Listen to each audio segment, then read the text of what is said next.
आइए अब मेरी तरफ ध्यान से देखिए और मेरे साथ साथ बोलिए।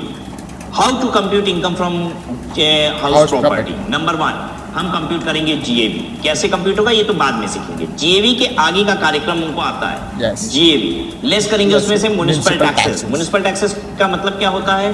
House tax, water tax, sewerage tax, fire tax, ये सब मिला के होता है म्युनिसिपल टैक्सेस। म्युनिसिपल टैक्सेस एक परसेंटेज ऑफ म्युनिसिपल वैल्यू होता है। ये पेड बाई अगर लैंडलॉर्ड है ड्यूरिंग द ईयर तो घटाने को मिलेगा। During the year landlord current year का, ड्यूरिंग द करंट ईयर का और उसके पुराने जितने भी सालों का पे किया है सब घटाने को मिल जाएगा।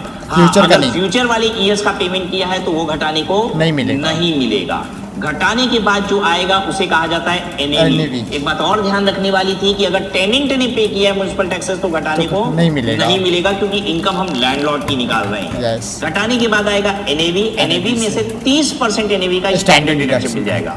ये क्यों मिलता है? क्योंकि सरकार समझती है कि लैंडलॉर्ड के बहुत सारे खर्चे भी होते हैं इनकम को जनरेट करने के लिए, किराए की।